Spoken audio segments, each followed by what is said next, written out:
Assalamualaikum warahmatullahi wabarakatuh. Perkenalkan, kami dari kelompok 1. Di sini kami akan membahas materi tentang ragam bahasa. Ragam bahasa adalah variasi bahasa menurut pemakaian yang berbeda-beda, menurut topik yang dibicarakan, menurut hubungan pembicara, lawan pembicara, kemudian orang yang dibicarakan, serta menurut media pembicara.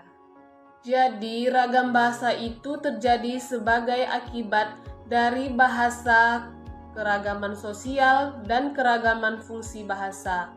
Ragam bahasa itu sudah ada untuk memenuhi fungsinya sebagai alat interaksi dan kegiatan masyarakat yang beraneka ragam. Baiklah, saya akan melanjutkan presentasi dari kawan saya dari kelompok 1, yaitu tentang klasifikasi ragam bahasa dan pemakaian. Terdapat berbagai jenis klasifikasi ragam bahasa, sebagai contoh antara lain berdasarkan pokok pembicaraan, yaitu ragam bahasa undang-undang, ragam bahasa jurnalistik, ragam bahasa ilmiah, dan juga ragam bahasa sastra. B. Berdasarkan media pembicaraan, yaitu ragam bahasa lisan merupakan bahasa yang dihasilkan melalui alat ucap dengan fonem sebagai unsur dasar. Ragam lisan yang antara lain meliputi ragam bahasa cakapan, ragam bahasa pidato, ragam bahasa kuliah, dan juga ragam bahasa panggung. 2. Ragam tulis adalah bahasa yang dihasilkan dengan menggunakan tulisan atau rangkaian huruf sebagai unsurnya, seperti ragam bahasa teknis, ragam bahasa undang-undang, dan juga ragam bahasa catatan dan ragam bahasa surat. C. Berdasarkan hubungan sosial antar pembicara. 1. Ragam bahasa dialek. Ragam bahasa dialek atau logat merupakan variasi bahasa yang mencakup suatu kelompok penutur atau daerah penutur. Variasi bahasa ini memiliki perbedaan satu sama lainnya antara masyarakat menuntut tiap daerah, tetapi masih memiliki kemiripan bahasa sehingga dikatakan sebagai bahasa daerah yang. Baiklah, selanjutnya yaitu materi tentang bahasa yang baik dan benar. Bahasa yang baik adalah bahasa yang sesuai dengan situasi, sebagaimana alat komunikasi biasanya. Bahasa harus dapat efektif dalam menyampaikan maksud kepada lawan bicara. Bahasa Indonesia yang baik juga berarti bahwa kita harus menggunakan bahasa sesuai dengan konteks bahasa yang selaras dengan nilai sosial masyarakat. Peraturan ini berkaitan penggunaan ragam secara tulis dan lisan untuk kebutuhan komunikasi. Ragam bahasa dari sisi penggunaan bahasa ada dua, yaitu formal dan non-formal. Ada dua yang harus diperhatikan. Yang pertama, berbahasa sesuai dengan konteksnya, dan yang kedua, berbahasa selaras dengan nilai sosial. Bahasa Indonesia yang berkaitan dengan nilai sosial masyarakat. Artinya, pada saat menggunakan bahasa wajib diperhatikan kepada siapa kita berkomunikasi.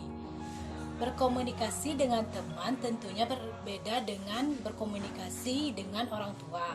Selanjutnya itu bahasa yang benar. Bahasa yang benar adalah bahasa yang sesuai dengan kaidah bahasa yang baku, baik kaidah untuk bahasa tertulis maupun lisan. Berbahasa Indonesia yang benar berarti harus menggunakan bahasa Indonesia dengan kaidah atau aturan. Kaidah tata bahasa dan kaidah pembentukan istilah berkaitan dengan bahasa Indonesia lisan dan tulis.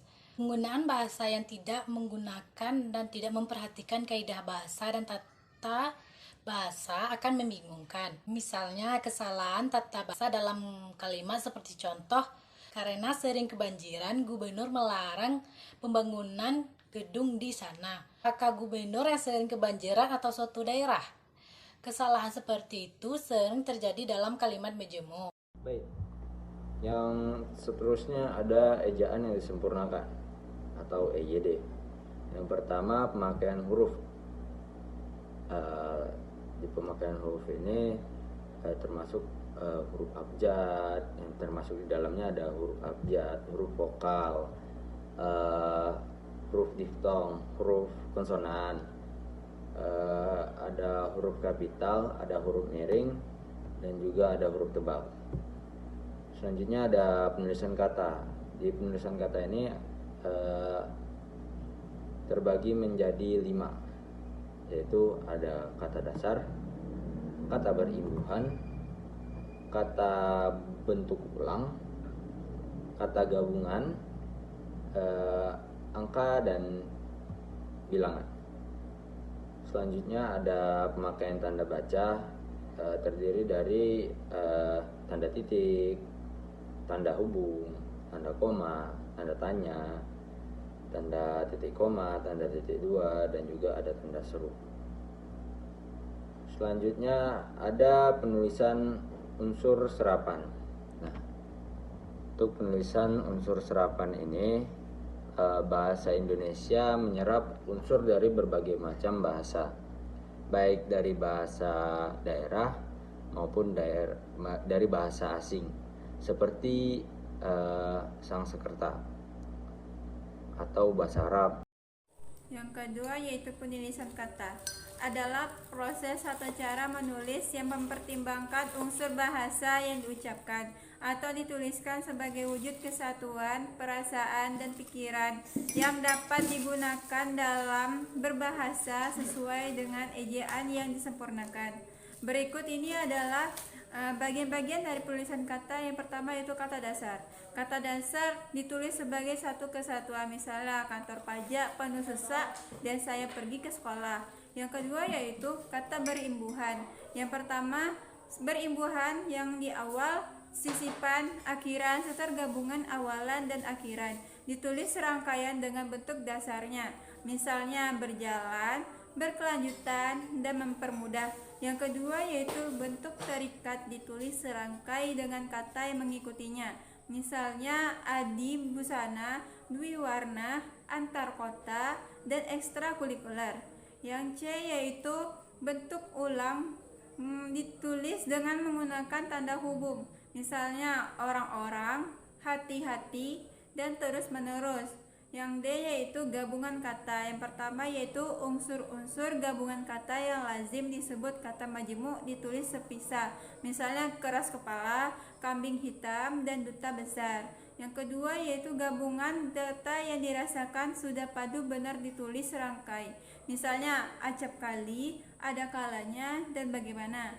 Yang E yaitu angka dan bilangan-bilangan yang dapat dikatakan dengan angka atau kata. Angka dipakai sebagai lambang atau bilangan atau nomor. Di dalam tulisan lazim digunakan angka bahasa Arab atau angka Romawi.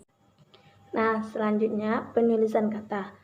Penulisan kata terbagi beberapa, yaitu yang pertama kata dasar.